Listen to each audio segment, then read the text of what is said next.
no capítulo 17 de Lucas.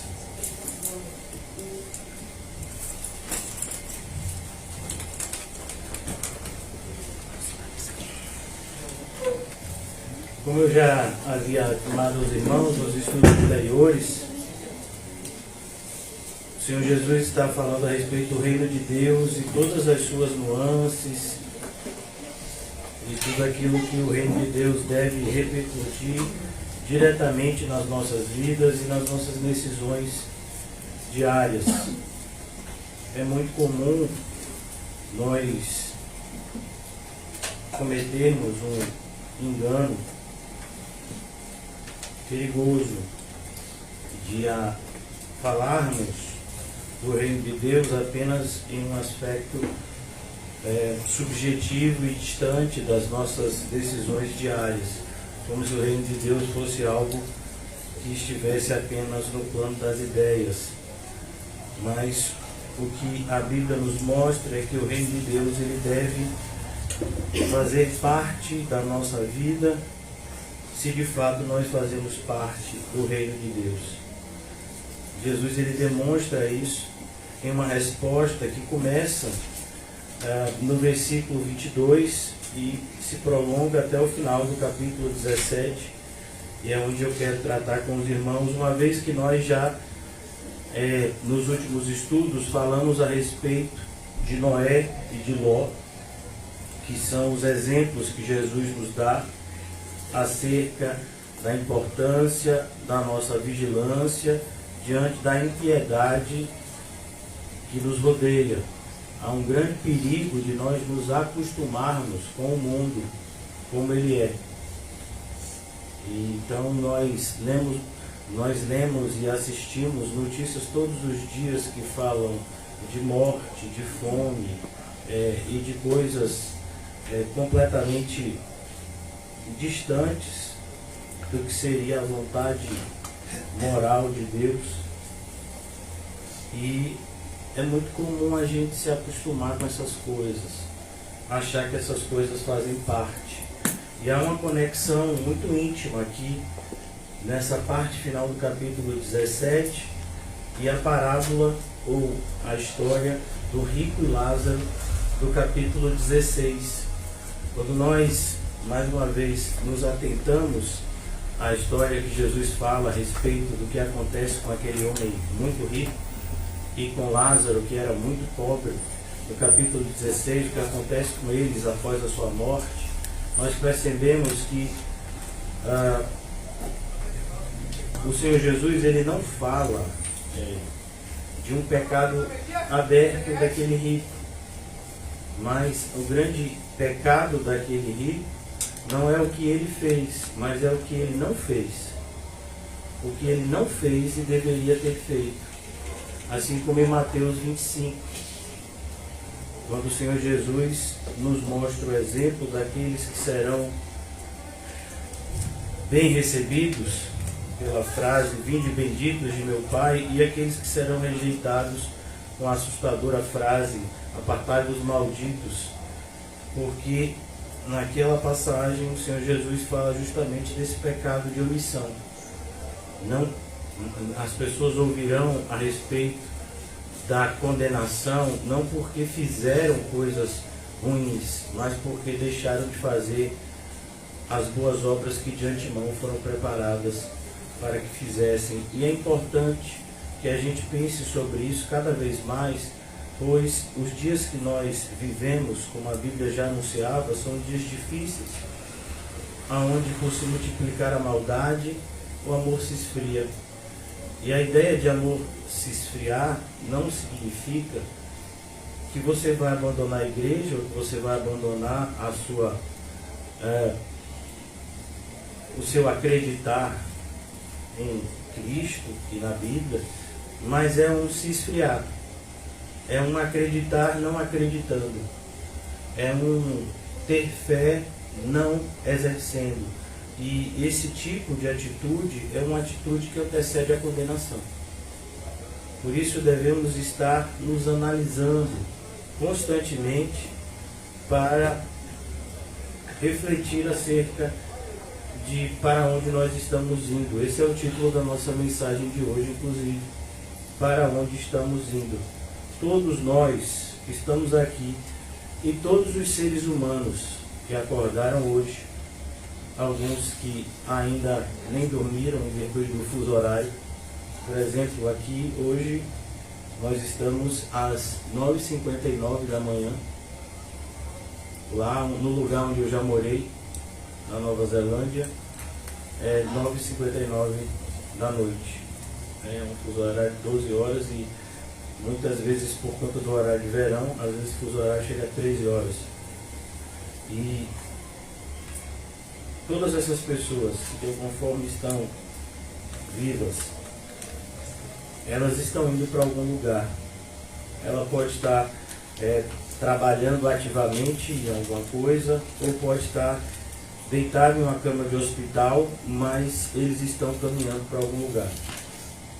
É muito importante que a gente tenha convicção dessas coisas, porque as nossas escolhas, elas virão dessa convicção. Por mais que a gente pense, por mais que a gente não reflita diretamente, na maioria das vezes, mas é a nossa cosmovisão do mundo que vai nos influenciar nas nossas escolhas mais comuns.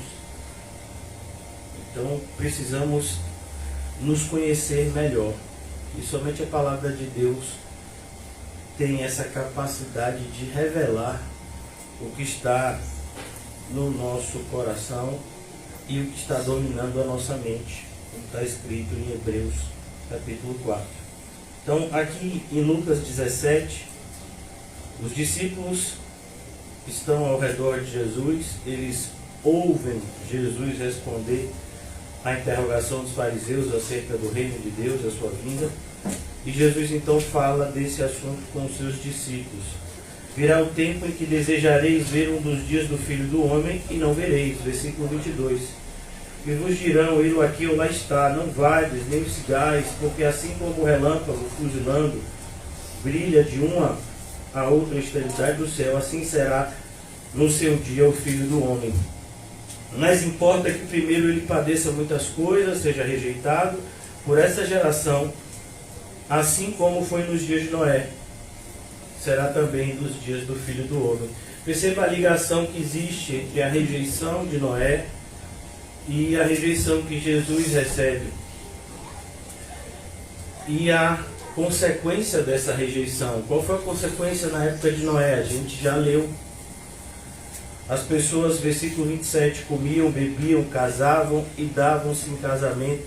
A ideia do texto é mostrar que as pessoas viviam uma vida normal, sem se preocupar em nada com o porvir. Até o dia em que Noé entrou na arca e veio o dilúvio e destruiu a todos. Então,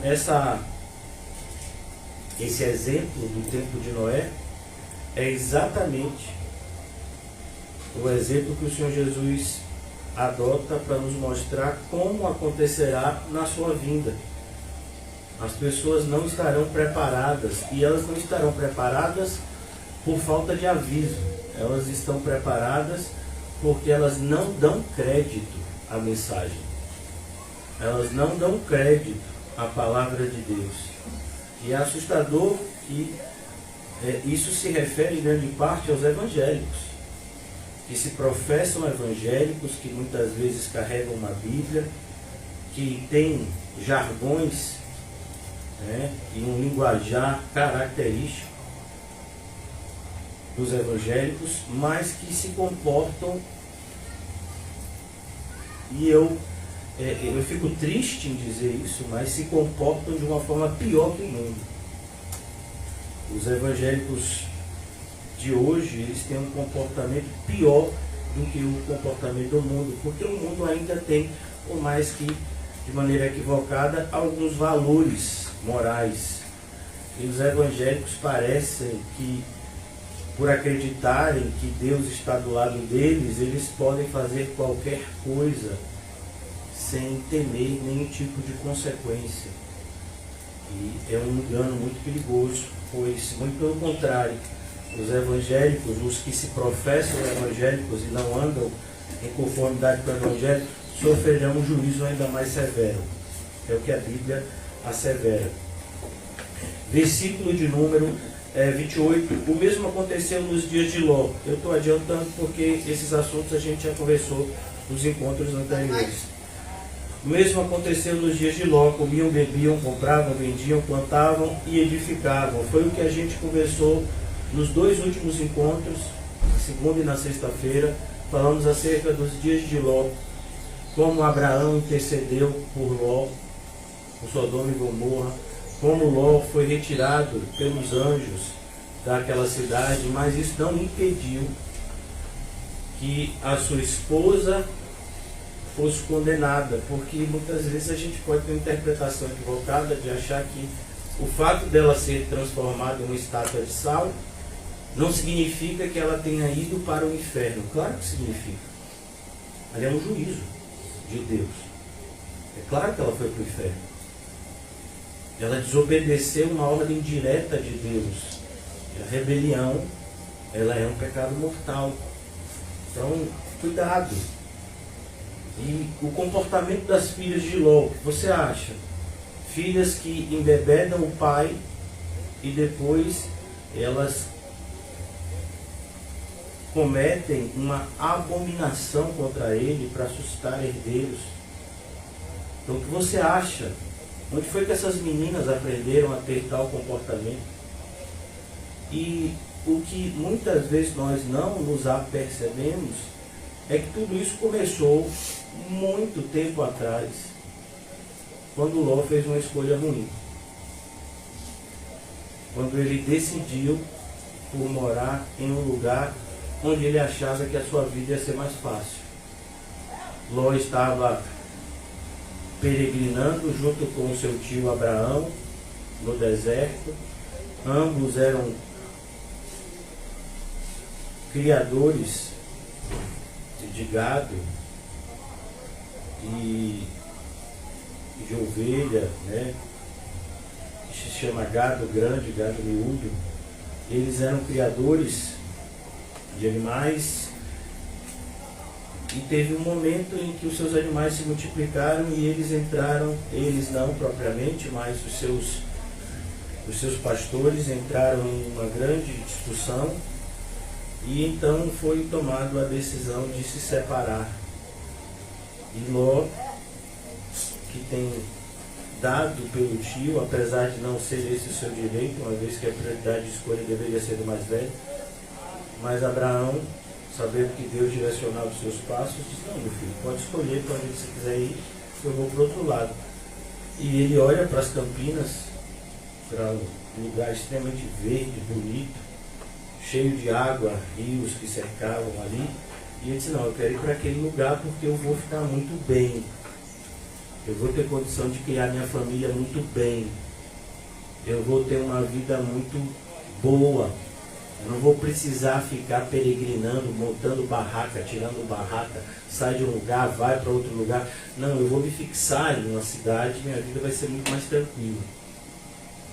E essa foi a escolha dele. Por isso a Bíblia nos alerta de que nós jamais podemos cometer o mesmo equívoco de viver por vista. Nós somos chamados a viver por fé. Senão nós não estamos vivendo a vida cristã da maneira correta. Não, pastor, eu escolhi esse emprego porque assim, nesse emprego eu vou ganhar mais, eu vou trabalhar menos. Você orou? Mas precisa orar, pastor, está vendo que é bênção? É bênção. Eu vou trabalhar menos, eu vou ganhar mais. É sério. Você acha que você não precisa orar? Você não está sentindo o cheiro da armadilha? Está sentindo, não? Você ainda não viu a isca que está por trás disso? Então é preciso que a gente reflita nas nossas escolhas, principalmente as pessoas aqui que estão solteiras. Pode ter certeza que antes de chegar o seu respectivo ou respectiva,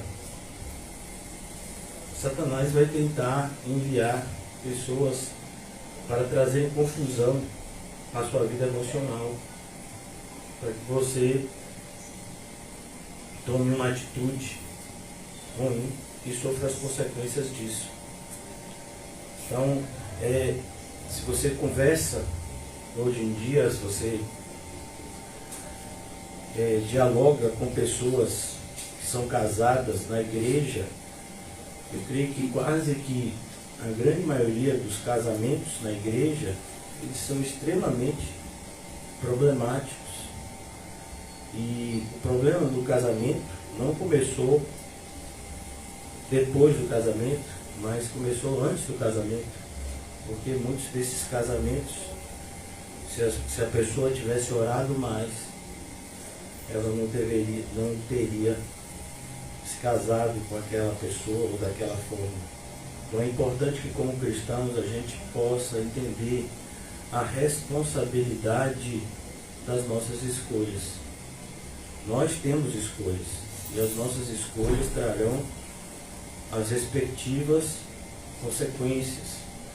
Então aqui ele fala, comiam, bebiam, casavam, davam-se casamento até o dia em que Noé entrou na arca e veio o dilúvio e destruiu a todos. O mesmo, perceba, Jesus ele está querendo pegar um outro exemplo para ensinar o mesmo princípio. O princípio que está por trás desses exemplos é o princípio da vigilância contínua. Por quê?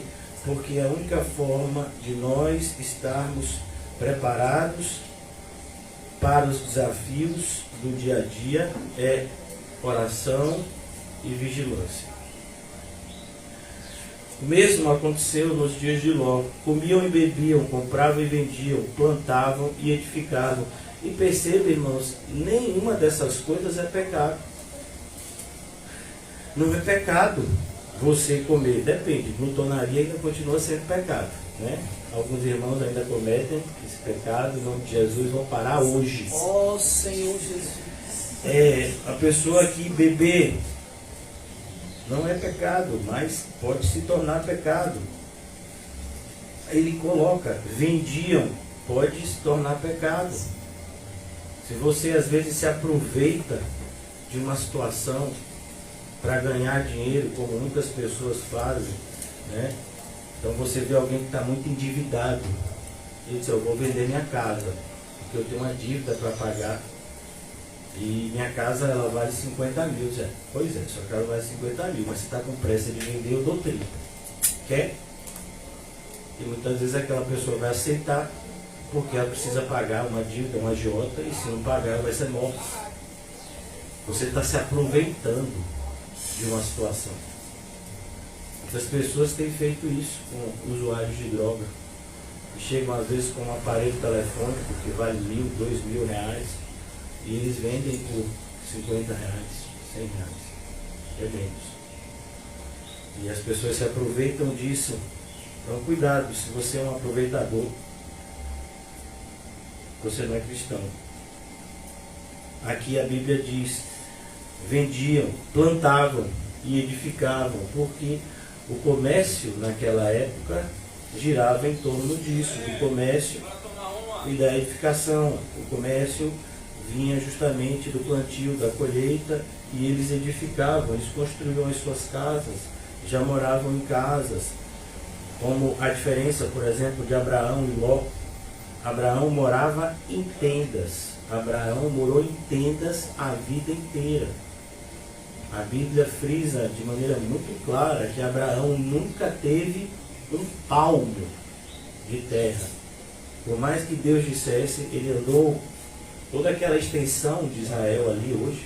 Abraão percorria e o Senhor disse, eu vou dar essa terra aos seus descendentes. Vai ser dos seus descendentes, mas Abraão mesmo não teve um palmo. E aí quando a sua esposa morreu, ele comprou na mão dos proprietários da terra uma espécie de uma caverna para depositar o corpo da sua esposa, onde o seu próprio corpo foi depositado também depois da sua morte. Mas ele mesmo viveu em tendas durante toda a sua vida, enquanto que Ló não. Ló foi morar na cidade, e na cidade você tem o quê? Casas edificadas com tijolos, né? Naquela época o material da construção era outro, mas eram casas também. E nós todos sabemos a diferença do conforto de se morar em uma casa e de se morar em uma tenda. Se você não sabe essa diferença, é só você ir acampar. Você já acampou? Eu já. Então você vê o desconforto que é você acampar. Então você monta uma barraca, se chover, às vezes e ventar, a barraca vai junto, se você não amarrar direito. Você tem que estar preocupado onde é que você vai fazer as suas necessidades, porque não pode nem ser muito perto, nem muito longe do acampamento. Você tem que saber onde você vai cozinhar, porque também não pode ser muito perto e muito longe, porque o cheiro de comida atrai animais. Então, olha a preocupação de se viver em tendas. A gente não para pensar nisso. Faz parte da nossa realidade diária. E a gente não, mas Abraão era rico, viveu em tendas a vida inteira. Olha a riqueza dele. Então, Ló buscou o conforto. Conforto e segurança espiritual estão sempre em oposição. Por mais que a gente pense o contrário, né? Às vezes a gente chega num lugar e as coisas estão fluindo como a gente diz. Não, está tudo dando certo. A pessoa lá que é meu chefe lá, a pessoa é crente, aleluia, da Universal. E nós estamos nos dando super bem. Tem um ônibus que eu pego na porta da minha casa e eu salto na porta do meu trabalho. É bênção. É tudo bênção na minha vida. Meu filho, então em algum momento você fez alguma escolha errada. Porque o seu caminho deveria ser estreito. Então se está sendo bênção, cuidado. Porque uma hora chega a fatura. A fatura é uma expressão para aqueles que têm cartão de crédito muito temida. Misericórdia. Principalmente em determinados meses, né, que o pessoal costuma gastar mais. Natal, né, início de ano para quem tem filho e filha, idade escolar. Aí você vê assim, chega a lista de material escolar, você fala, tem que dividir no cartão. Misericórdia. Aí, vou ter que comprar isso, tem que comprar aquilo. Cartão. E aí chega a fatura, você fala, Jesus Cristo. Perdoa, meu Deus. Né? E se você emprestou o cartão para alguém da sua família, Não fala isso não. né? Você emprestou o cartão, de repente seu filho, sua filha, disse, meu pai, minha mãe, eu vou comprar só uma blusa. Você me empresta o cartão? E hoje tem mais negócio de senha não, viu? Hoje é negócio de aproximação, né? É tão perigoso que o cartão pode estar no seu bolso e você comprou coisa que você nem sabe. É assim mesmo. É por isso que eles já estão vendendo um negócio que chama antimagnético, né? Que é para você botar o cartão lá para poder não ter esse perigo de você estar perto e alguém passar com a maquineta e tirar o dinheiro, né? Você. Então aí seu filho, sua filha, sua esposa, marido, né? Porque isso independe. Marida. Então aí tá lá, pegou seu cartão e disse, olha, eu vou comprar uma blusa. Mas aí ela percebeu, ou ele percebeu, que estava na promoção. Geladeira, liquidificador, fogão. E divide em 24. Está repreendido em nome de Jesus.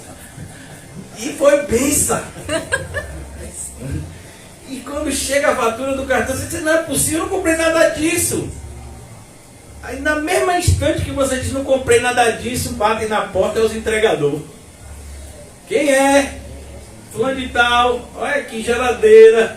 Parece, não sei se vocês são dessa época, caminhão do Faustão.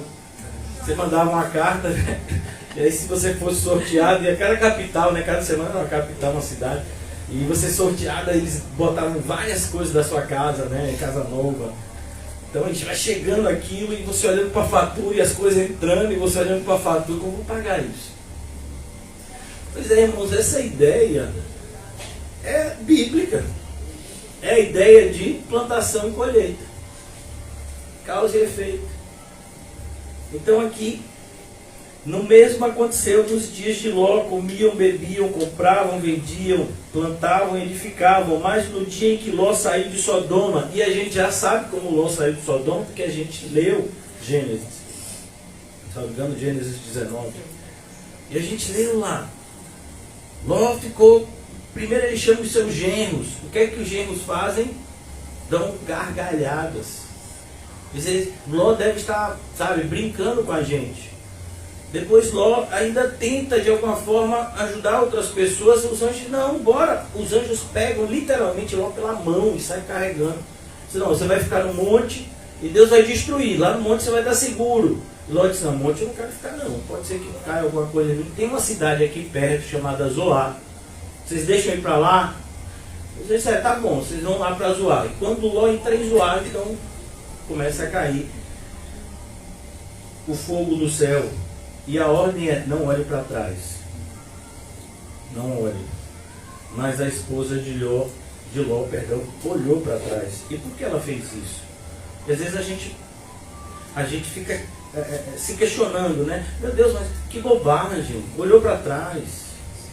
Não é uma bobagem olhar para trás. Olhar para trás é um sintoma do que está no coração. Ela olhou para trás porque o coração dela não estava em Deus, estava em Sodoma e Gomorra. Por isso que Jesus diz que todo aquele que colocar a mão no arado e olha para trás, não está apto, não está capacitado para ser discípulo dele. Porque nós somos chamados a uma missão extremamente difícil e devemos estar muito diligentes, concentrados, focados naquilo que temos que fazer, pois estamos em um caminho perigoso. E se a gente tira o nosso foco daquilo que a gente tem que ter, que é o reino de Deus, da sua justiça, e coloca por um instante que seja nas coisas do mundo, a gente já está em perigo e colocando outros em perigo.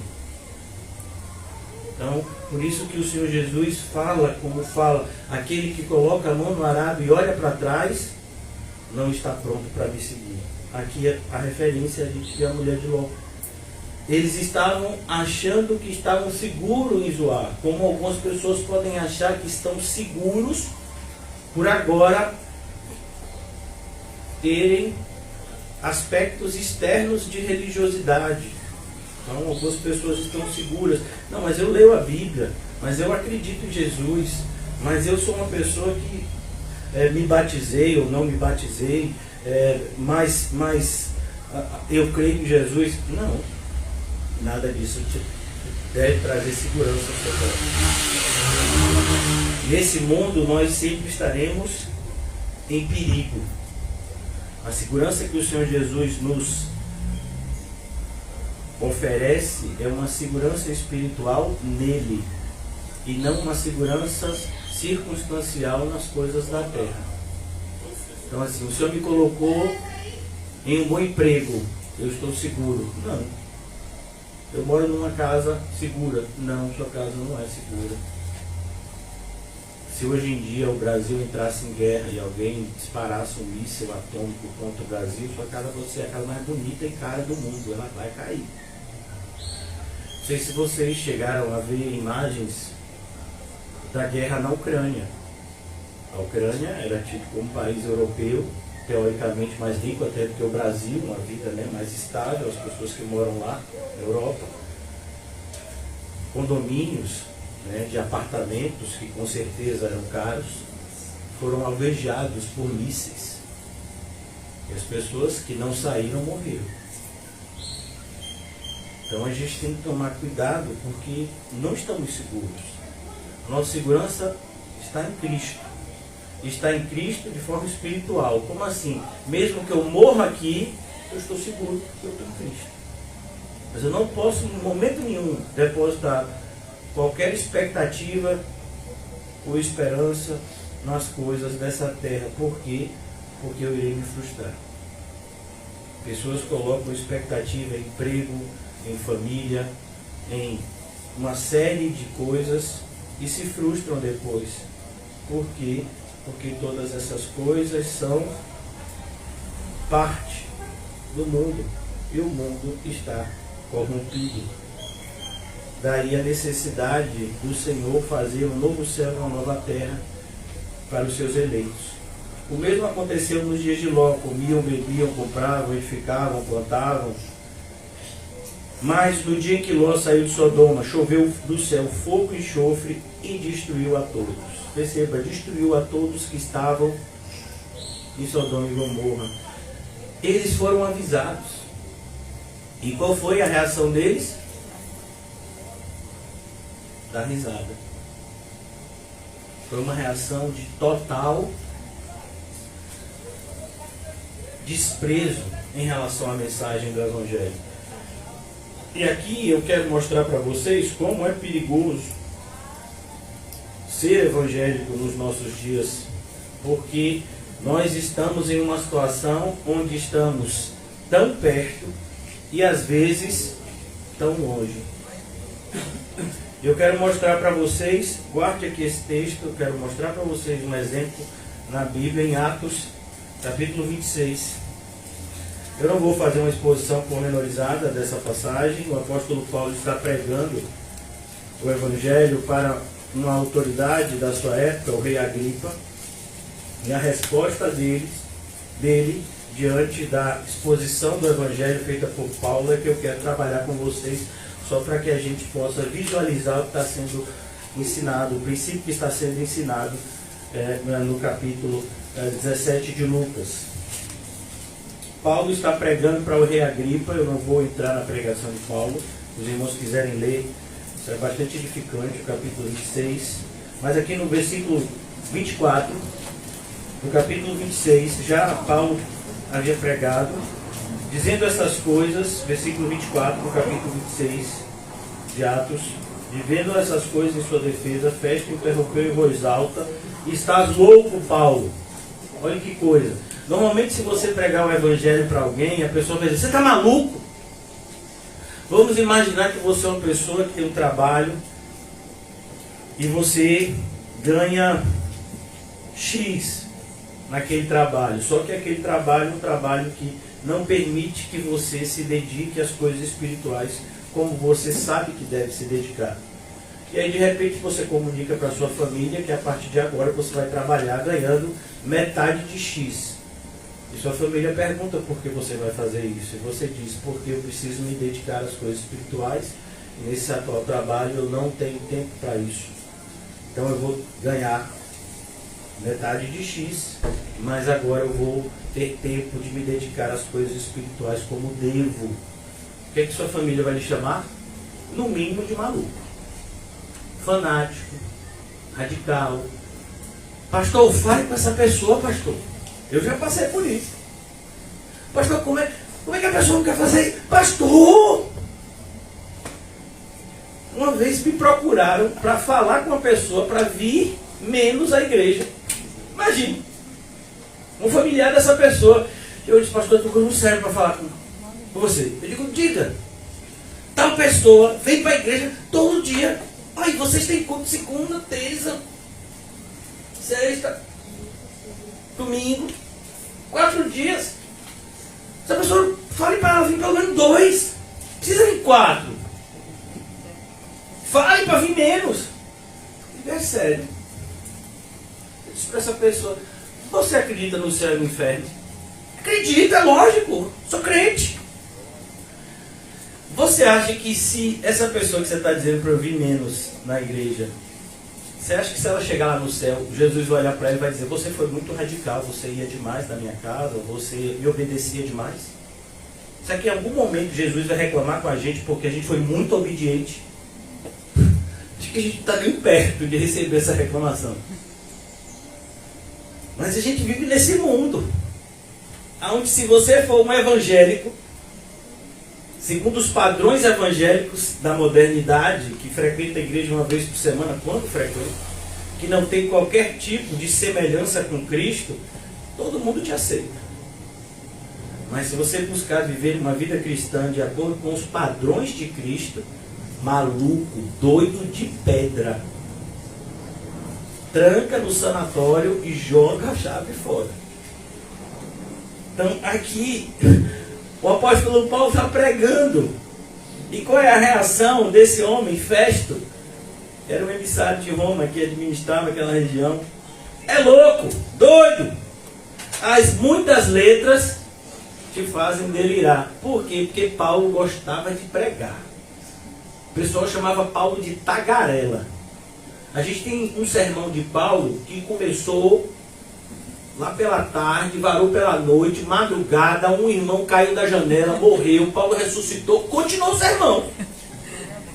Rapaz, quando eu leio essa passagem eu sempre me assusto, porque eu digo, rapaz, o povo gostava de ouvir. Hoje em dia, se a gente passar de uma hora, enfada.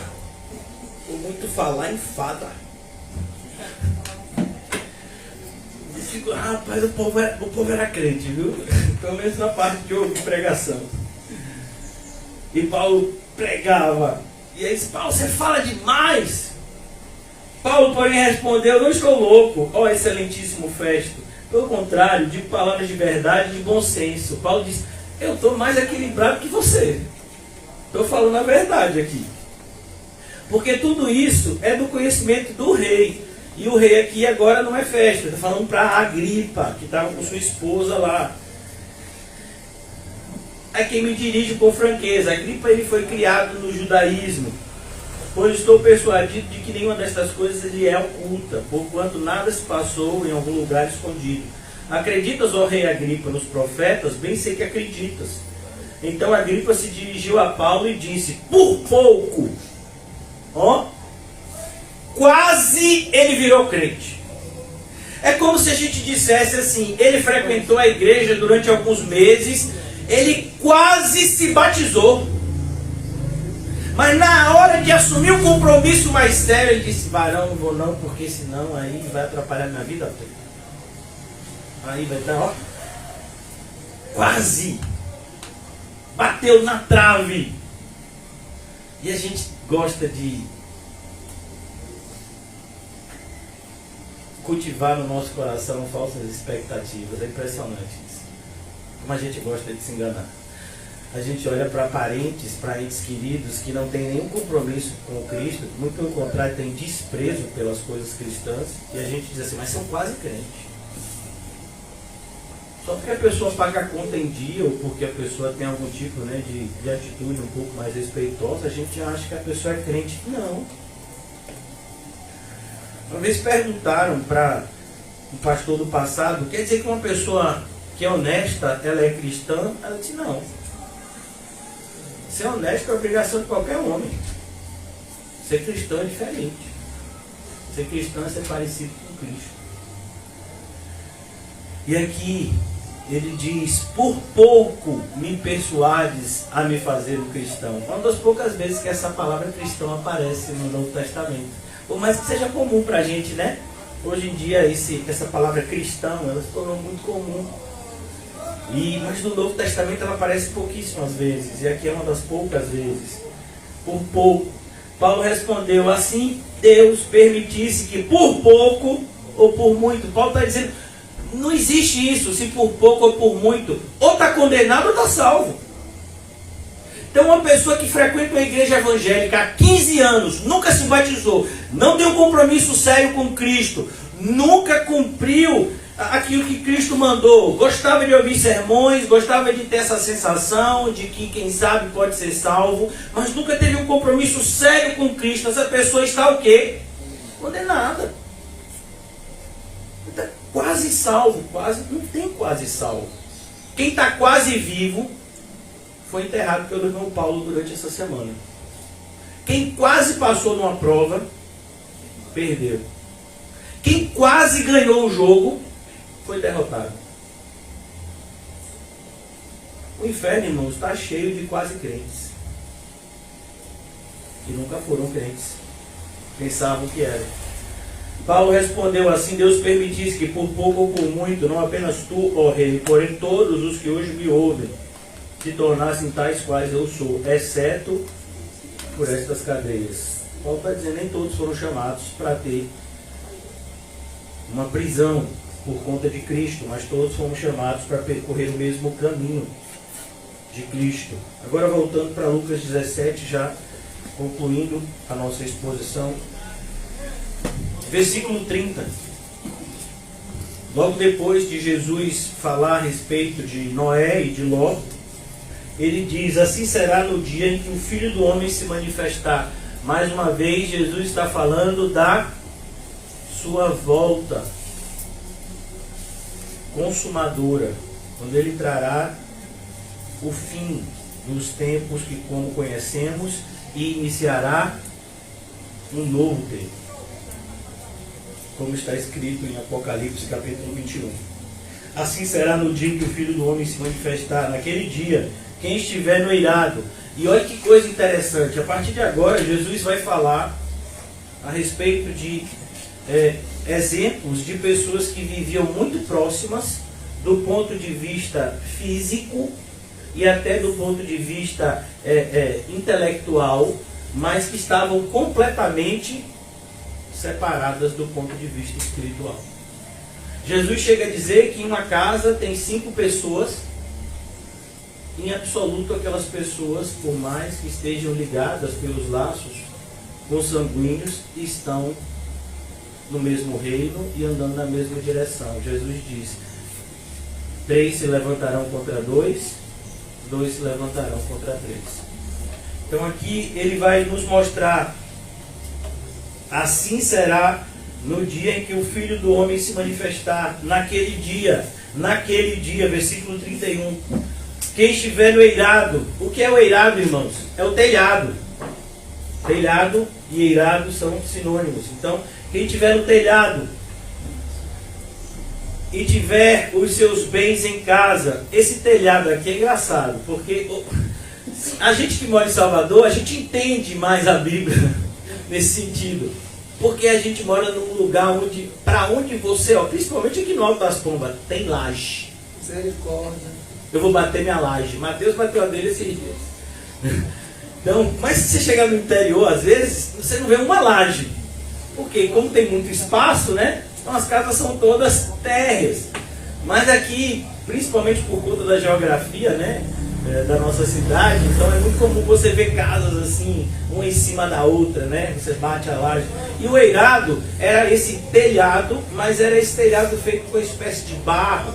E as pessoas subiam, ficavam lá às vezes, né? Faziam algumas festividades.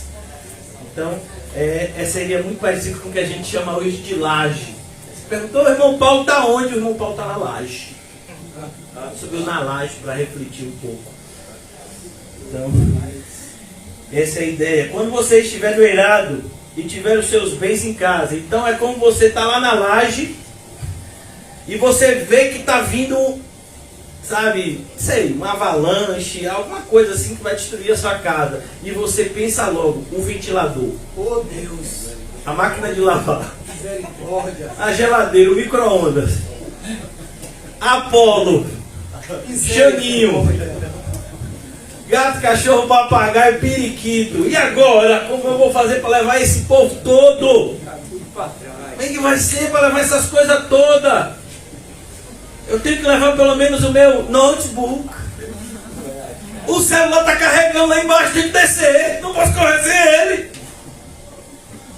Porque não tem tomada na laje. Eu tenho para carregar lá embaixo. E agora?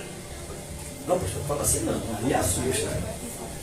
Geladeira, eu sei, a gente não carrega, né? Mas no celular, a carreira. Tá? Meu filho, não desça. Eu não sei o que você deixou lá embaixo.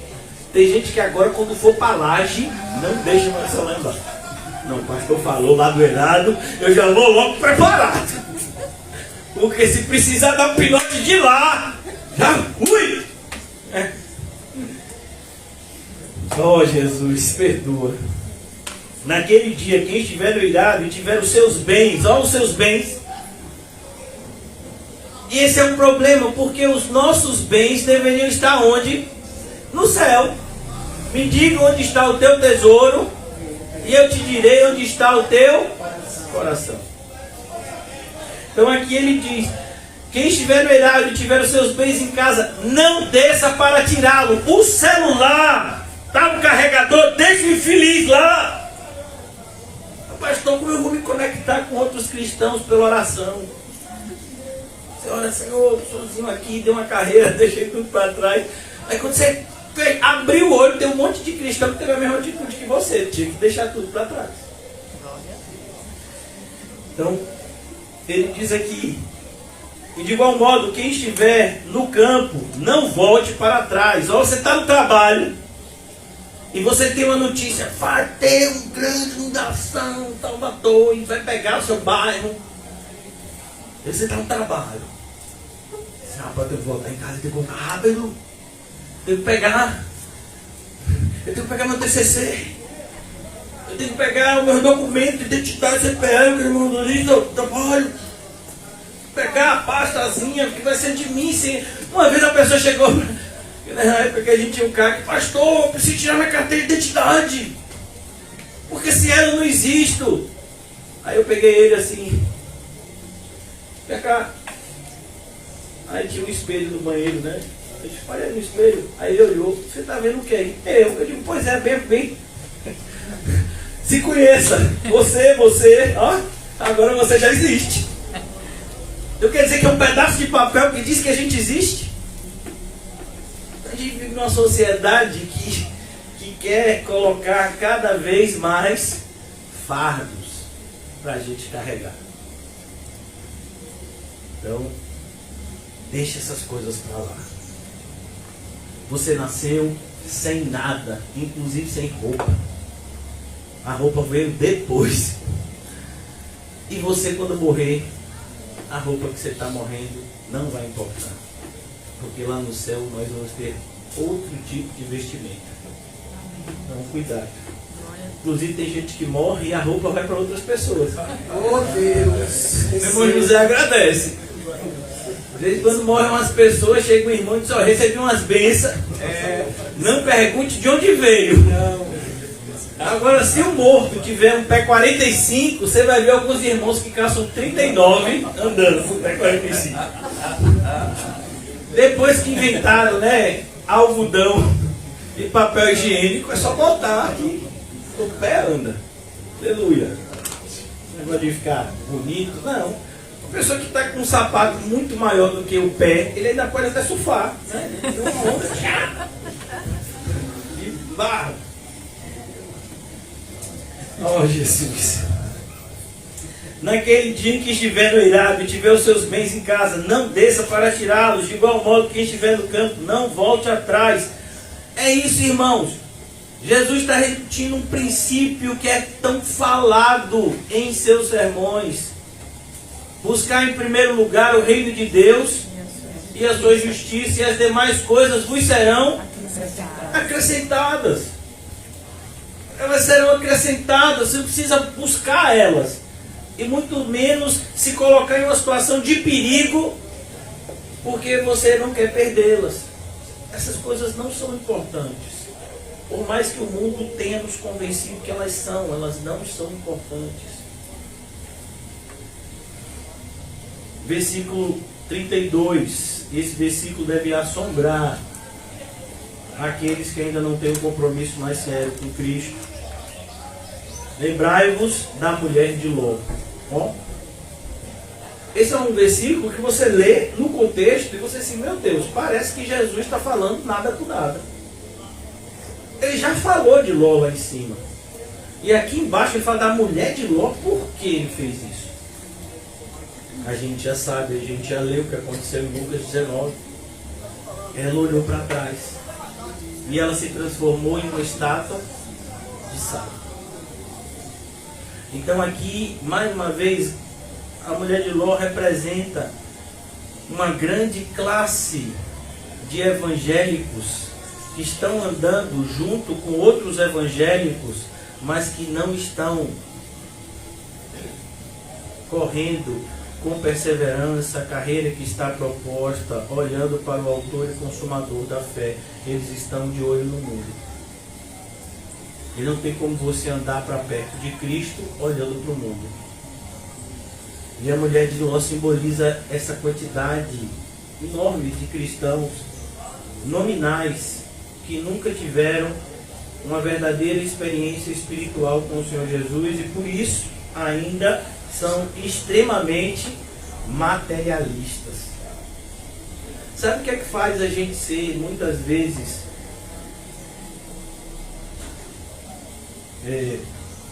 avarento? Porque somos pessoas materialistas. Somos pessoas que valorizamos mais a matéria do que o espírito.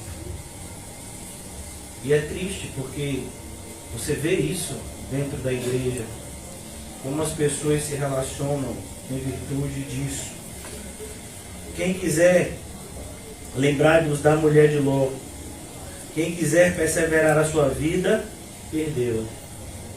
a perderá. A ideia aqui dessa conexão, a mulher de Ló é esse exemplo de alguém que estava tentando salvar a sua vida e nessa tentativa ela perdeu. Ela perdeu essa vida. Por quê? Porque ela não estava olhando na direção certa. A Bíblia diz que o olho é a lâmpada do corpo. Se o nosso olho for bom, o corpo vai ser saudável. Mas se o nosso olho for ruim, o nosso corpo vai estar numa situação de perigo.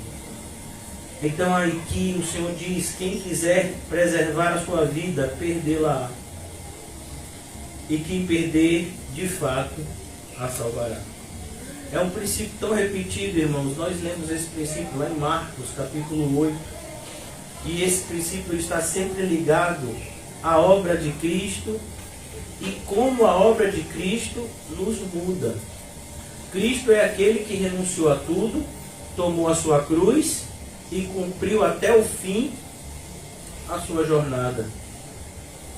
E nós somos aqueles que devemos imitá-lo nesse sentido, renunciando a tudo, tomando a nossa cruz e seguindo os seus passos até o fim.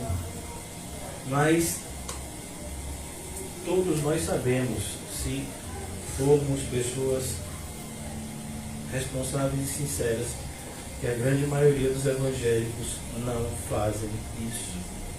E eu tenho a dizer que eu posso estar falando de você. Está me ouvindo hoje?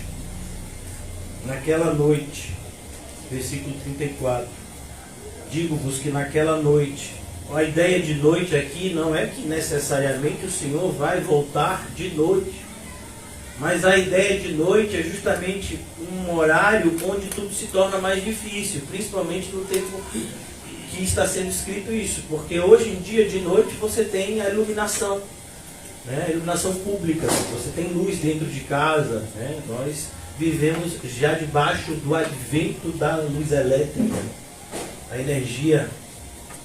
Mas aqui não, de noite era de noite, ninguém fazia nada, não se enxergava. Então de noite era ficar em casa esperando amanhecer. Quem quiser preservar a sua vida, perdê-la. E quem a perderei de fato a salvará. Digo-vos que naquela noite 2 estarão numa cama. Aqui a ideia, irmãos, não é necessariamente marido e mulher, mas é a ideia de proximidade. Pode ser, por exemplo, 2 irmãos que vivem juntos. Qual foram os primeiros irmãos? Caim e Abel. Amém? Eles estão no mesmo lugar hoje? Não. Um a gente sabe que está no céu. E o outro a gente sabe que está no inferno. Pastor, como o senhor tem tanta certeza que Caim está no inferno, será que ele não se arrependeu? Ô meu filho, é porque eu li a Bíblia até o final. Eu espero que você tenha lido também. Caim era filho do maligno. Foi por isso que ele matou Abel. Está escrito, se eu não me engano, em 1 de João. Então é importante que a gente tenha essa noção. Nós vamos andar muito próximo de pessoas que não andam com Cristo. E a gente vai ter que ter cuidado com a influência dessas pessoas nas nossas vidas. Então, você, por exemplo, que mora com familiares, você não vai deixar de morar com seus familiares. Mas com certeza vai ter uma separação na sua casa se você é de Cristo e eles não são. A ilusão de que não vai ter separação, ou a tentativa de diminuir essa separação, não vai fazer dos ímpios mais crentes, mas vai fazer dos crentes mais ímpios. Quando a Bíblia diz a respeito dessa separação, ela não é iniciada pelo ímpio, embora aconteça. Muitas vezes o ímpio se afasta por conta do cristão ser luz. Mas essa separação ela deve ser iniciada pelo cristão. O apóstolo Paulo diz: sair do meio deles. Sai do meio deles. A ideia é: eu não vou mais participar das obras das trevas. Antes, eu vou reprová-las. Então aqui ele diz: pessoas próximas. Pessoas muito próximas. A ponto de que duas estarão dormindo na mesma cama, na mesma casa. Uma proximidade muito grande. Colegas de trabalho, por exemplo, vamos imaginar, por exemplo, um cenário de militar. Você está lá dormindo com vários outros colegas de trabalho. Nem todos são cristãos. Tem uma separação. Um será tomado e deixado o outro. Duas mulheres estarão juntas moendo. Olha, Lucas ele tem esse cuidado de falar das mulheres. Era algo que não se fazia muito na cultura daquela época. As mulheres eram colocadas de lado. Mas no Evangelho de Lucas a gente vê, nós lemos a respeito de mulheres como em nenhum outro dos 3 evangelhos. Conta até da influência. Já Lucas era um cristão gentil. E aqui ele diz: naquela noite, duas estarão juntas moendo. Moendo aqui era o moer grão, para fazer o pão, para fazer o alimento diário. Uma será tomada e deixada a outra. Então nos nossos dias, eu não sei se vocês têm esse hábito, né? Mas muitas mulheres têm o hábito, né, de ir no salão toda semana fazer unha, cabelo, fazer coisas juntas, umas com as outras, e se relacionar com pessoas que não são cristãs, até no trabalho. E aqui está dizendo: cuidado. Cuidado com a influência que essa pessoa tem sobre você, porque vocês estão indo para direções opostas. Dois estarão no campo. Um será tomado e outro deixado. Às vezes a gente está no ambiente de trabalho e nós temos colegas de trabalho que são pessoas simpáticas, que são pessoas, assim, do ponto de vista da ética do mundo, né? Dos valores do mundo, são pessoas corretas, pessoas que nos tratam bem, pessoas que se relacionam de maneira amigável conosco. E a gente vai responder da mesma forma, mas é preciso que a gente entenda que estamos indo em direções opostas e deixar isso bem claro. E eu quero que você guarde aqui rapidinho, a gente já vai se preparar para a ceia daqui a pouco, mas vamos comigo rapidamente, quem puder, em 1 João capítulo 5.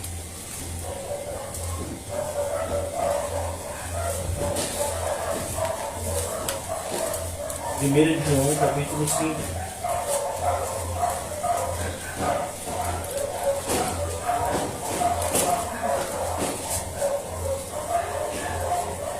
Versículo 19. 1 João 5,19. Sabemos que somos de Deus. Você sabe disso? Você tem certeza que você é de Deus? Cadê as suas evidências?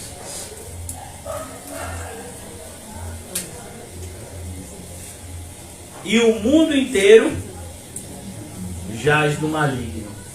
Algumas traduções dizem: pertence ao maligno. Porque o verbo jazer significa estar morto, enterrado em algum lugar. Tanto que a gente fala de jazigo. Não é o nome que se dá onde a pessoa é enterrada, irmão Paulo? Não é jazigo? Então, é desse verbo. O mundo inteiro está debaixo dessa influência do maligno e morto. Por isso o verbo jazer, jaz no maligno. Não é só pertencer ao maligno, mas pelo fato de pertencerem ao maligno, estão mortos em delitos e pecados, como está escrito em Efésios. Toda a verdade da Bíblia está interligada. Sabemos que somos de Deus. E a pergunta é, será que sabemos? Será que sabemos mesmo? O apóstolo João fala esse verbo, sabemos. O apóstolo Paulo também. Sabemos que todas as coisas cooperam para o bem. De todos? Não.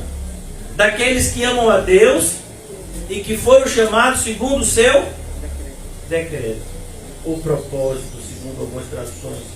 Mas é importante que você saiba para onde você está indo. E o que vai dizer para onde você está indo, o seu GPS, é a Bíblia.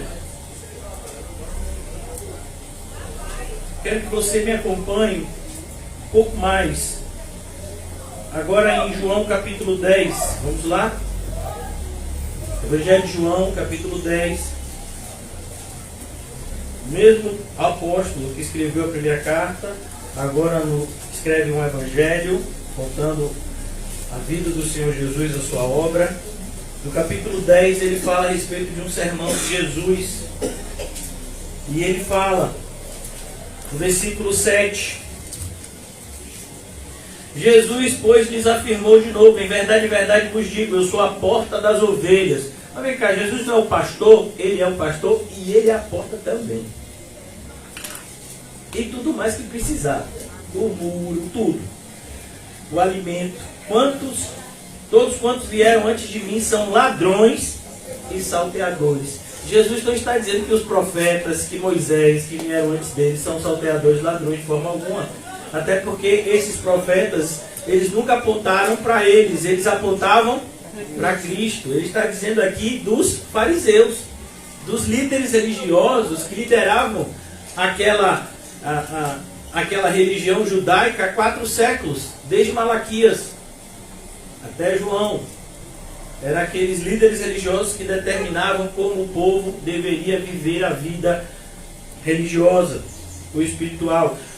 Eu sou a porta, se alguém entrar por mim será salvo, entrará e sairá e achará. Então perceba o verbo entrar. Se você é uma pessoa que, como o rei Agripa, você só olha para a porta e diz, é bonita, me dá uma vontade de entrar, mas hoje não vou. Você está salvo? Você é salvo? Não.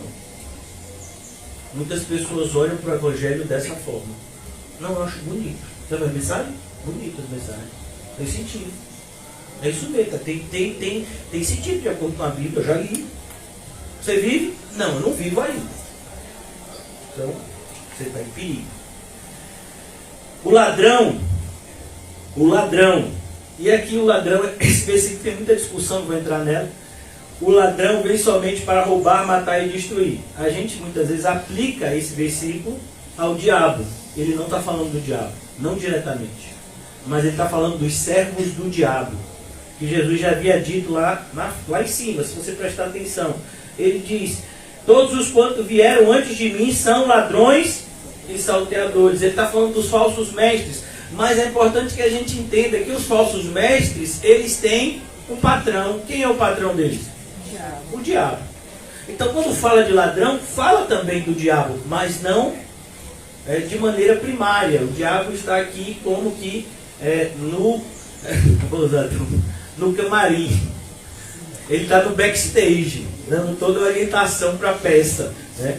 Então aqui ele diz, o ladrão vem somente para roubar, matar e destruir. É por isso que o apóstolo João, ele diz como nós devemos analisar os falsos mestres. Mas ele usa assim muita linguagem. 1 de João, capítulo 4, ele diz, provai os espíritos. Mas como é que eu vou provar os espíritos? Eu não estou vendo nenhum espírito aqui voando. Provai os espíritos é quando um pregador fala. Você tem que saber se ele está falando da parte de Deus ou da parte do diabo. Provai os espíritos e vede se eles falam da parte de Deus. Então aqui é o mesmo raciocínio. O ladrão vem somente para roubar, matar e destruir. Eu vim para que tenham vida e a tenham em abundância. Eu sou o bom pastor. Ah não, agora me confundi. O Senhor não era a porta, Jesus? O Senhor é a porta ou o pastor? Ele é tudo em todos, irmãos. O bom pastor dá a vida pelas ovelhas. O mercenário O que é o mercenário? O assalariado. Tem algum mercenário aqui? Não, não sou mercenário não. Está repreendido. Para você é assalariado, pastor, pare. Me coloque nessa posição. Não, você não é assalariado. Você trabalha para a glória de Deus. Amém? Amém. De maneira que você não tem medo de perder o seu emprego. Porque quem te sustenta é Deus. Então você não é assalariado. Amém. Você não é mercenário. Você é crente. Glória a Aleluia. Deus. Ufa. Pai. Obrigado, Deus. Quando eu estava aqui, ó, já deu para o inferno. Mas cuidado. Você analise. O mercenário que não é pastor, a quem não pertence às ovelhas, vira o lobo. Ó, o lobo, o perigo. Abandona as ovelhas e foge. Ô, gente, é como um bombeiro. Ele está lá, vou imaginar, eu não sei se vocês já viram, né? Há uma espécie de legislação que todo estabelecimento comercial que é muito grande, tipo shopping center, né? Ele precisa ter uma guarda, uma brigada de bombeiros ou um representante da brigada de bombeiros lá, né? Para se tiver um incêndio, começar logo a, como tem muitos produtos inflamáveis lá dentro, então começar logo a apagar o incêndio. Então vamos imaginar que tem o bombeiro de plantão lá. Vê um incêndio começando, vê que o incêndio é muito grande, diz que quem vai ficar aqui é outro, ele tira a farda e sai correndo. Então isso é uma missão de socorro. Então é importante que a gente entenda a nossa responsabilidade. Para que a gente não haja dessa forma. Os covardes não herdarão o reino de Deus. É nesse sentido. Você viu o lobo, abandona as ovelhas e foge. Então o lobo as arrebata e dispersa. É isso que o lobo quer fazer, é isso que o inimigo quer fazer aqui na igreja. Ele quer dispersar os irmãos, colocar um contra os outros. Infelizmente alguns estão trabalhando para ele. Eu falo isso com uma dor muito grande no coração. Eu sou o bom pastor, Jesus. Conheço as minhas ovelhas e elas me conhecem a mim. Você conhece a Jesus?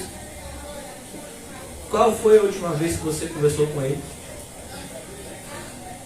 Não, pastor, mas assim, conheça Jesus, mas Jesus nunca foi apresentado assim, pessoalmente. Como assim você nunca foi apresentado pessoalmente? Quando você ora, quem está diante de você? Quem é o seu ajudador? O seu intercessor nas suas orações diante do Pai, quem é? Quem te mantém de pé? Se é que você está de pé. Quem te levanta quando você tropeça? Então é claro que você tem que conhecer a Ele muito bem. Por isso, se você não conhece a Ele, irmãos, você está numa posição perigosa. E o verbo conhecer aqui não fala somente de um conhecimento intelectual, mas fala de um conhecimento relacional.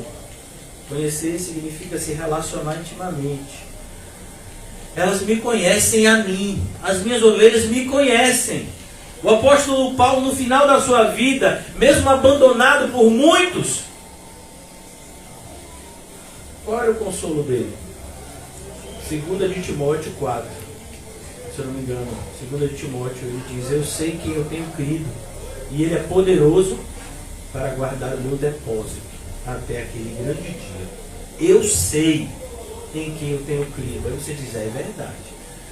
E você sabia que esse saber é algo que é antes de Cristo? Jó: eu sei que o meu Redentor vive. Jó está falando de que Redentor? Cristo. Aí eu pergunto: você sabe? Assim como o Pai me conhece a mim, eu conheço o Pai e dou a minha vida pelas ovelhas. Ainda tem outras ovelhas. Quem é? Somos nós. Aleluias. Glória a Deus. A gente aqui, ó, nem sonhava em ser cristão, a gente nem sonhava em nascer. E ele já estava falando: não, vamos dar bomba. Tem um pessoal. Fale nada, mas eu vou salvar. Obrigado, Eu falei por Deus. isso. Obrigada, Senhor. Ele não pode se enganar. Eu vou salvar e eles agora vão ser um tesouro para mim. Ainda tem outras ovelhas, não deixe aprisco. Era a gente. a mim me convém conduzi-las. Quem foi que te trouxe até a igreja? Só vale se foi Jesus. Glória a Deus. Eles ouvirão a minha voz, e então haverá um rebanho e um pastor. Percebeu? Nós temos que andar na mesma direção, irmão. Se não estamos andando na mesma direção, tem alguma coisa de errada. Por isso, o Pai me ama, porque eu dou a minha vida para reassumir. Ninguém tira de mim, pelo contrário, eu espontaneamente a dou. Tenho autoridade para entregar, tenho autoridade também para reavê-la. Este mandato eu recebi do meu Pai.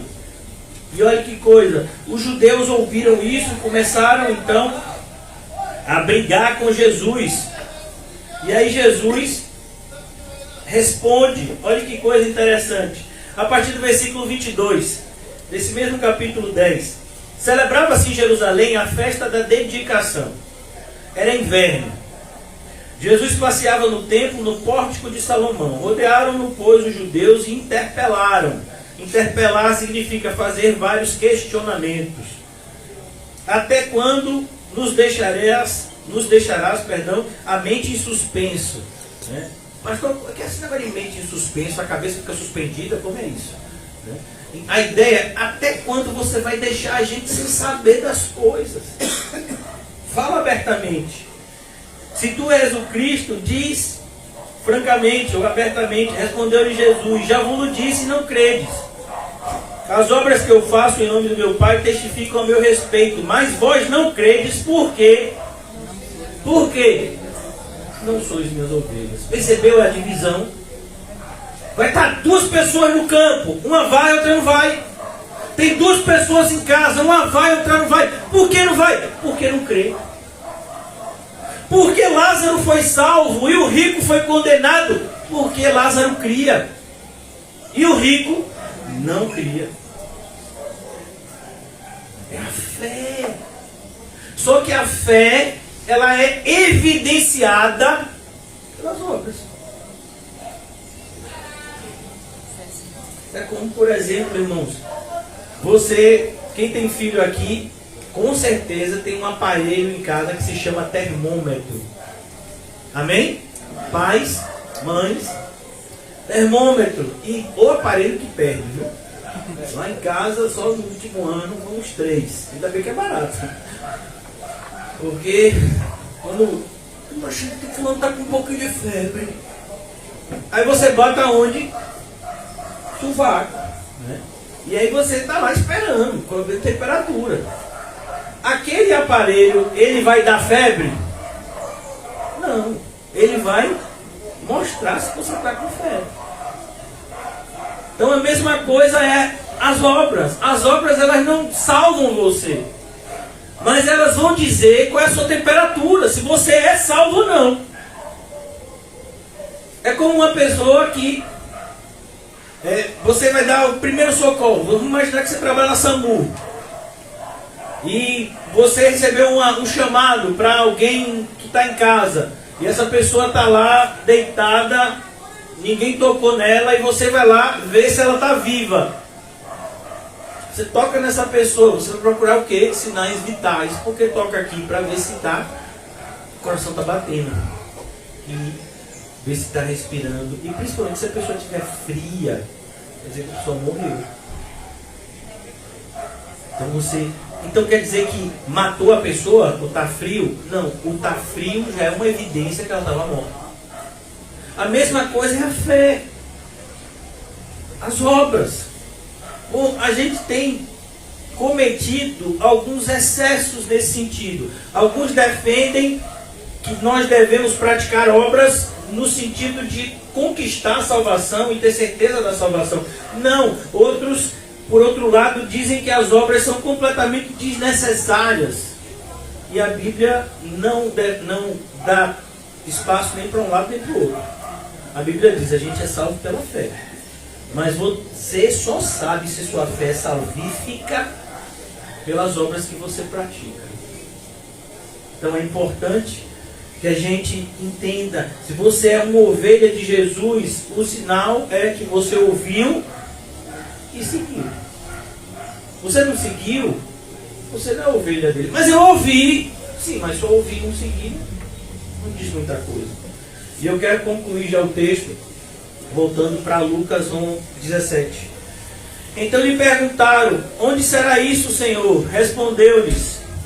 E essa parte aqui é uma parte muito forte que a gente vai ver repetida em outras passagens da Bíblia. Onde? Mateus 24 e 28 diz também isso. Respondeu-lhe o Senhor: onde estiver o corpo, aí se ajuntarão também os abutres. Então, o que são os abutres, irmãos? É como a gente conhece o urubu. Eles são animais carniceiros. Eles se alimentam de outros animais mortos, inclusive seres humanos. Então, quando você vê de longe, né, uma quantidade grande de animais sobrevoando, você sabe que tem algum animal morto ali. E eles estão se alimentando dele. Então, a ideia aqui é: você vai perceber que essas pessoas estão mortas em delitos e pecados à medida que o juízo as alcançar. Como a gente percebeu que aquelas pessoas que estavam na época de Noé, elas estavam todas erradas por não acreditar em Noé. Mas como pode um só homem falando e toda uma população contra? Mas ele é só um. Será que é só ele que está certo e todo mundo está errado? Era. Ele foi salvo, todo mundo foi condenado. Todo mundo literalmente foi condenado. Então, aqui é importante que a gente entenda: os abutres estão aqui como aqueles que virão cumprir a sentença de juízo de Deus. Lá em Apocalipse a gente vê o simbolismo em relação às trombetas que tocam, os cálices que são derramados, os cálices da ira de Deus que são derramados. E aqui ele diz: onde estiver o corpo, se ajuntarão os abutres. Onde tiver gente fazendo coisa errada, onde tiver falso crente, onde tiver pecadores obstinados em seus pecados, pode ter certeza que ali vai ser local de juízo. Quero agora fazer uma pequena aplicação e trazer um ensinamento. Às vezes a gente pega um texto da Bíblia como: as misericórdias do Senhor não têm fim. E aí a gente... as misericórdias do Senhor não têm fim, está escrito. Mas como pode? O pastor falou que a misericórdia do Senhor antecede o juízo. Pois é, a Bíblia também diz isso. Mas e como aplicar uma coisa à outra? Em Romanos, a semelhança do que está escrito no Antigo Testamento, Paulo fala algo que foi o próprio Deus que falou a Moisés: eu terei misericórdia de quem eu quiser ter misericórdia. Deus não é obrigado a ter misericórdia da gente, Ele não é obrigado a nada, mas principalmente Ele não é obrigado a ter misericórdia de ninguém. Ele oferece a oportunidade e a pessoa rejeita. Ele não é obrigado a ter misericórdia com ninguém. E nesse sentido, a paciência do Senhor se esgota. Quando diz que as misericórdias do Senhor não têm fim, é na vida dos seus eleitos. É por isso que Jesus, quando ele diz: eu vim para que tenham vida em abundância, ele está falando: vocês têm uma vida verdadeira, uma vida correta, uma vida plena, em oposição à vida enganosa que o mundo nos oferece, onde a gente acha que está vivo. Às vezes você vai conversar com uma pessoa que está num parque daqueles dos Estados Unidos, principalmente na cidade de Orlando, onde tem a Disneylândia, né, a Disney World. E aí chega lá, descer uma montanha russa, os caras. Eu me senti tão vivo. Mas estava morto. Eu me senti tão vivo, comendo uma feijoada. Mas você estava morto. Porque o que nos faz estar vivo é estar em Cristo. Ele é a vida. Amém. Ele, somente Ele. Então é importante que hoje a gente vai ceiar, os irmãos que vão nos ajudar nesse momento tão bonito. podem já distribuir os elementos da ceia. Mas é necessário um preparo da nossa parte. A gente vai ceiar. E o pão é um memorial do corpo. Assim como o cálice é um memorial do sangue. E Jesus disse: façam isso em memória de mim até que eu volte. E os nossos irmãos do passado, principalmente na cidade de Coríntios, cometeram muitos equívocos na prática desse momento, a ponto do apóstolo Paulo ter que escrever para repreendê-los. E ele diz: mas como vocês estão celebrando fazer parte de Cristo, se vocês não têm um correto relacionamento com o corpo de Cristo, que são os seus irmãos na fé? É isso que o apóstolo Paulo fala em 1 Coríntios 11. E ele nos diz, além, ele diz: olha, cuidado, porque se vocês tiverem um relacionamento errado com o corpo de Cristo, o Senhor Jesus não terá você por inocente. E aí ele diz: existem pessoas na igreja que estão doentes, existem pessoas na igreja que morreram como uma disciplina ou juízo de Deus por não usufruírem das dádivas de Deus da maneira correta. Então, o Senhor nos oferece a oportunidade de nos lembrar dessa obra perfeita que Ele fez em favor dos seus. E a questão é: se eu não sou um crente verdadeiro, eu vou comemorar o quê? A minha condenação? É como uma pessoa que ora o Pai Nosso, né, ou que repete a oração do Pai Nosso com o propósito de se aproximar de Deus, mas no seu coração está com raiva de um monte de gente. Então aquela pessoa está orando a sua própria condenação. Porque lá na oração diz: Pai, perdoa os meus pecados, assim como eu perdoo o pecado de todos aqueles que me ofenderam. Mas então, se você está orando aquilo, está com o seu coração cheio de mágoa em relação a alguém ou a algumas pessoas, você está dizendo: Pai, eu sei que eu estou indo para o inferno, me abençoa nessa descida. Não, pastor, não ora desse jeito não. Cuidado, você pode estar orando assim. Então, na ceia a gente tem que ter esse momento, entender que ao mesmo tempo que é tão especial, também é tão perigoso. Porque nós estamos sendo aqui provados. Então, é uma oportunidade que a gente tem. Olha que coisa linda. A gente tem essa oportunidade de se retratar. Quando Davi, olha a postura de Davi e de Saul. Saul foi repreendido por Samuel. O que foi que ele fez? Ele se justifica. E por se justificar, ele não é mais justificado pelo Senhor. Davi é repreendido por Natã. Ele não se justifica. Ele assume o seu pecado e diz: pequei sim, pequei contra o Senhor. E o Senhor disse: então está perdoado. Então a ceia é esse momento da gente refletir. Mas não é uma reflexão, irmãos, é importante, não é uma reflexão emocional. Por quê? Porque a Bíblia nos dá também exemplos, como o caso de Saul, que buscou arrependimento com lágrimas e não encontrou. Então é importante que esse momento seja na sua vida um momento espiritual. Você sabe que Cristo está nesse lugar.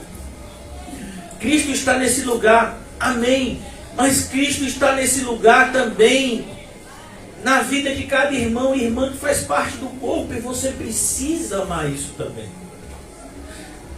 Quantas pessoas têm dito amar a Cristo e não amam a igreja de Cristo? Como você pode amar a cabeça e desprezar o corpo? Então a ceia é esse momento onde nós somos lembrados que uma das evidências, ou a maior evidência do nosso cristianismo, está no fato, ou na maneira, melhor dizendo, de como nós nos tratamos.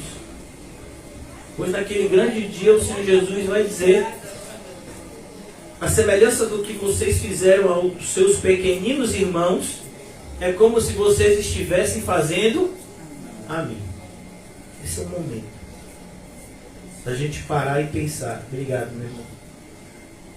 Será que vale a pena ser visto como alguém inteligente aos olhos do mundo, mas que está fazendo, obrigado, meu filho, que está fazendo escolhas erradas aos olhos de Deus? Será que vale a pena? Ou é melhor a gente ser visto aos olhos do mundo como alguém desprezível, mas ser visto por Deus como um amigo? Eu acho bonito, irmãos, na passagem que nós falamos aqui de Lucas 16, aquele senhor pobre, cheio de enfermidades, ele tinha um nome, o seu nome era Lázaro. Lázaro é a versão grega de um nome do Antigo Testamento hebraico que é Eliezer, que significa Deus é o meu auxílio. Lázaro não tinha nada aos olhos do mundo, mas Deus era o seu auxílio. E quando ele fechou os olhos aqui na terra, aquele que era o seu auxílio enviou uma legião de anjos, ou um grupo de anjos, melhor dizendo, para conduzi-lo até o céu, porque Deus era o seu auxílio. É importante que a gente reflita nisso, como nós precisamos ser agradecidos por tudo que Deus é, por tudo que Deus fez, por tudo que Deus continua fazendo. Porque aquele que é mais agradecido, mais ama. Foi o próprio Senhor que nos ensinou esse princípio. O fariseu olha para uma mulher pecadora, vê a maneira como Jesus trata ela com misericórdia, e no seu íntimo ele começa a julgar não só a mulher pecadora, mas Jesus também. Jesus então questiona o fariseu: olha, uma pessoa devia pouco, outra pessoa devia muito. Nenhum dos dois tinha como pagar, nem o que devia pouco, nem o que devia muito. Mas o credor decidiu perdoar ambos. Qual você acha que vai ser mais agradecido? Aí, o fariseu, né, avarento, aquele que foi mais perdoado, aquele que teve uma dívida maior perdoada, esse vai ser mais agradecido. Ele disse: pois é.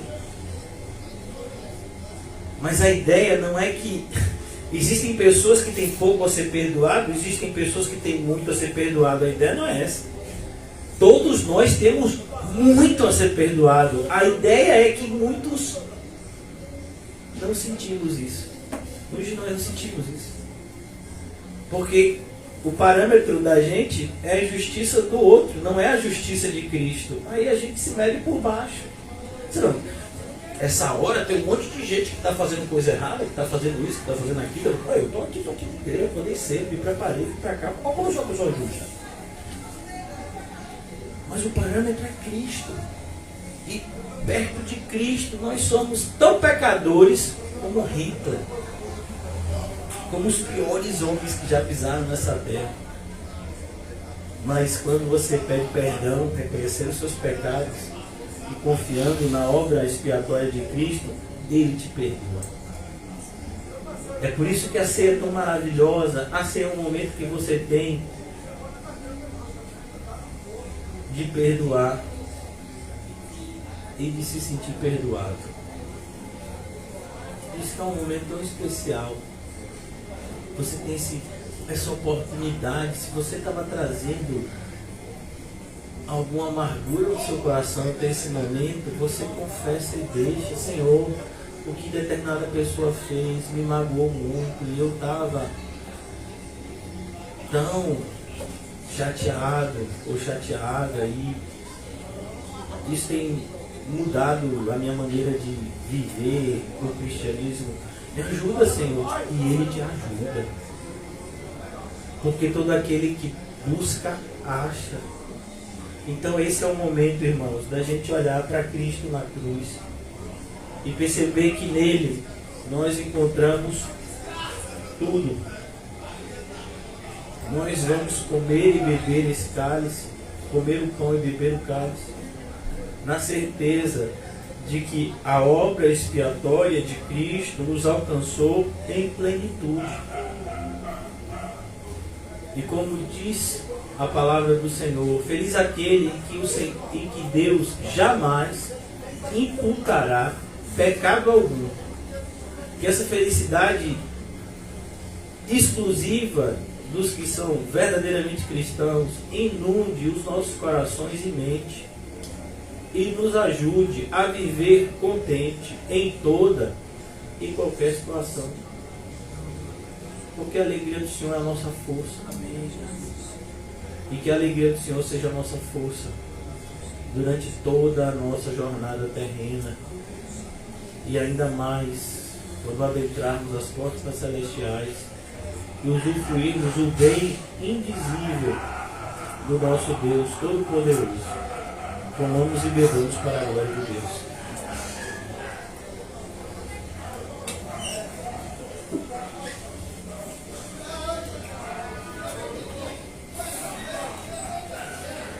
Amado Deus e eterno Pai, nós te agradecemos por esse momento, por essa oportunidade de sermos pesados pela Tua Palavra.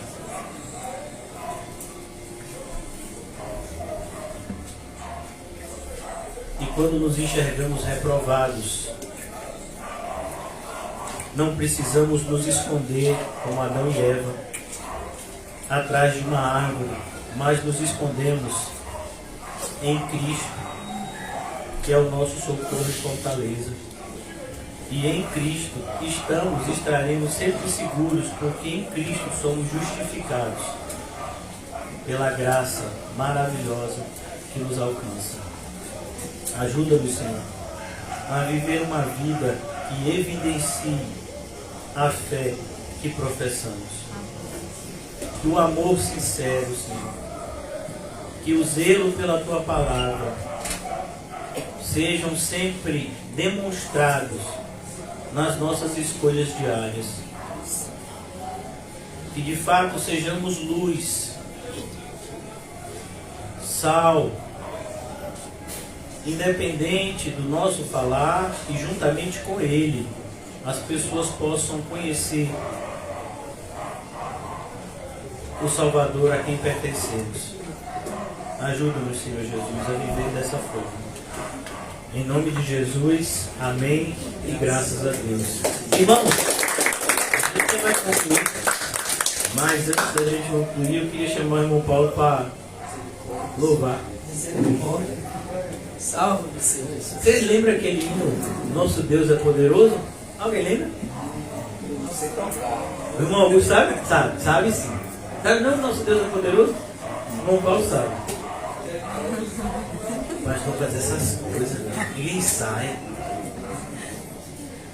Mas é maravilhoso esse hino, irmão. É maravilhoso. E eu quero que todos nós saiamos daqui da igreja hoje com essa consciência.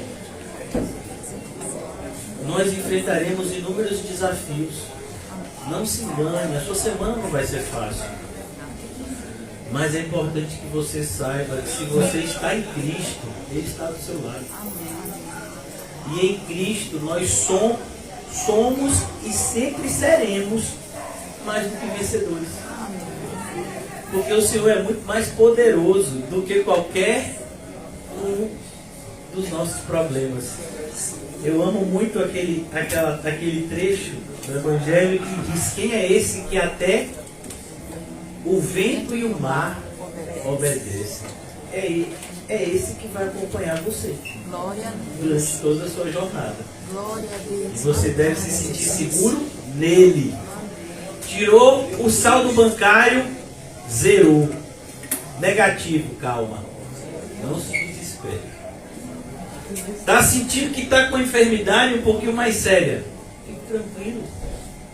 O Senhor é o nosso socorro, Ele é o nosso auxílio, Ele está sempre ao nosso lado e nunca nos abandonará. Irmão Paulo, o microfone está com você. Depois do louvor eu dou a bênção apostólica, amém, irmão? Jesus, Voltou para quem Ele de fato é, né?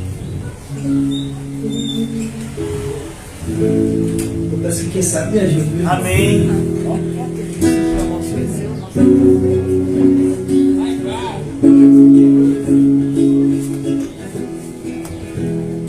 Poderoso, sempre perto está, maravilhoso Deus, mais que sabemos, mais que pedimos, grandes coisas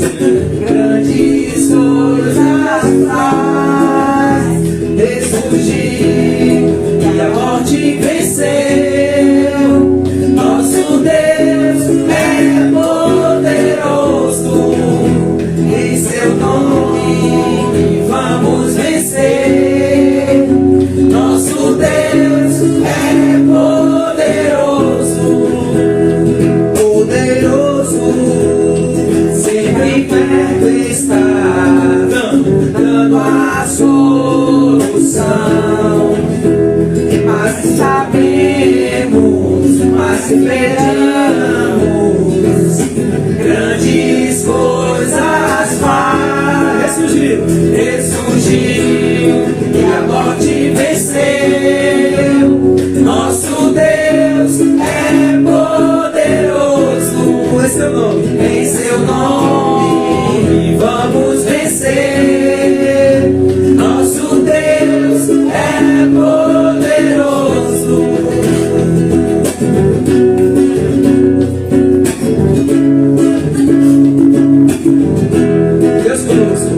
Deus conosco, sempre perto está, jamais nos deixará, jamais nos deixará.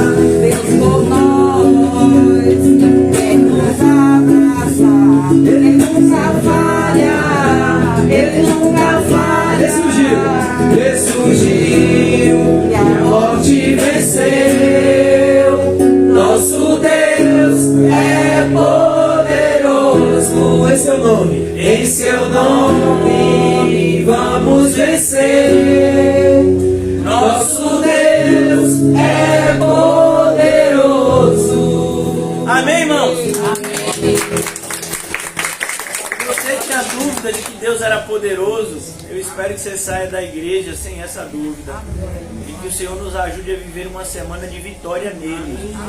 Para que pela glória dele, por ele, nós possamos mostrar que existe um Salvador para todo aquele que crê.